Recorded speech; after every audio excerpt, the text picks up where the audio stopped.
শুভ বিজয়া দশমীর প্রণাম জানাই সবাইকে। দশমীর দিনে কচুর শাক খেতে হয়, তো কচুর শাক পাইনি দেখে ওল কচুর রেসিপি করেছি। তো দেখো ওল কচুর রেসিপিটা আমি কেমন করে করেছি নিরামিষ। প্রথমে ওল কচুটা আমি কেটে নিয়েছি পরিমাণ মতো, তোমরাও পরিমাণ মতো কেটে নেবে। ওল কচুটা প্রথমে আমি কেটে হালকা ভাপিয়ে নেব নুন আর হলুদ দিয়ে গরম জলে। আর দশমীতে যাদের কচুর শাক খেতে হয় তারা প্লিজ একটা কমেন্টে জানিয়ে দেবে। আমার শ্বশুরবাড়ির এই নিয়মটা আছে যে দশমীর দিনে কচুর শাক খেতে হয়। তো কচুর শাক পাইনি দেখে ওল কচুর রেসিপিটা আমি করছি। দেখো প্রথমেই বললাম ওটা আমি হালকা নুন হলুদ দিয়ে গরম জলে ফুটিয়ে নেব ভালো করে। তো দেখো সেদ্ধ হয়ে গেছে হালকা, ওটা ছেঁকনিতে একটা ছেঁকে নিলাম জলটা। তারপর ওল কচুটা হালকা একটু ভেজে নেব। প্রথমে কড়াইতে সর্ষের তেল নিলাম, তারপর একটু হলুদ দিয়ে দিলাম যাতে গায়ে না ছেটে তেলটা। তারপর ওল কচুগুলো তেলের মধ্যে ছেড়ে দিলাম। তো দেখো হালকা করে ভেজে নেব আমি এখন। তো তোমরাও ওল কচুটা ভেজে নেবে। ওল কচুটা এখন ভাজা হয়ে গেছে, তো বাটিতে এখন নামাচ্ছি। দেখো তোমরাও এমন করে ভেজে নেবে হালকা। ওল কচুতে আমি কিন্তু আলু দেব না, তোমরা আলু দিতেও পারো। আমি শুধু ওল কচুটাই আমি রান্না করব। তো দেখো রেসিপিটা দেখো নামিয়ে নিয়েছি।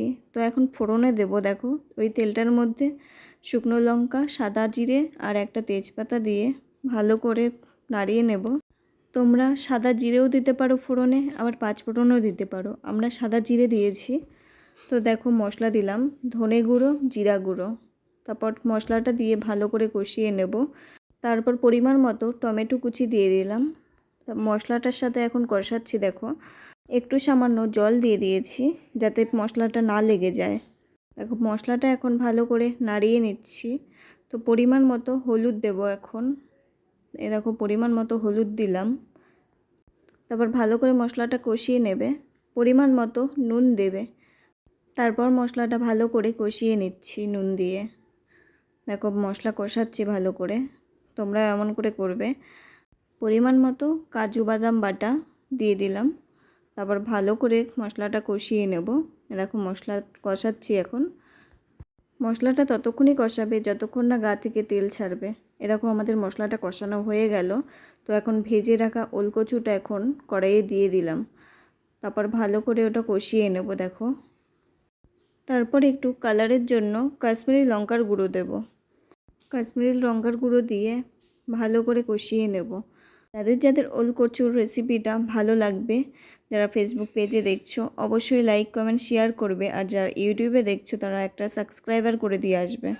আর এরকম নতুন নতুন রেসিপি দেখলে একটা কমেন্ট করে দেবে। তো দেখো মশলা কষানো হয়ে গেছে। তো এখন জল দিলাম, উষ্ণ গরম জল দেবে, তাহলে তরকারির স্বাদ অনেক ভালো হবে। গরম জল দিয়ে তরকারিটা ভালো করে ফুটিয়ে নেব। তো দেখো ভালো করে ফুটিয়ে নিচ্ছি আমরা। আর লাস্টে নামানোর আগে গরম মশলা দিয়ে দেবে উপর থেকে। দেখো আমরাও তরকারিটা প্রায় হয়ে গেছে, আমরা গরম মশলা দিয়ে দিয়েছি। তো যাদের যাদের রেসিপিটা ভালো লেগেছে অবশ্যই লাইক কমেন্ট শেয়ার করবে, আর ইউটিউবে সাবস্ক্রাইবার করে দিয়ে আসবে।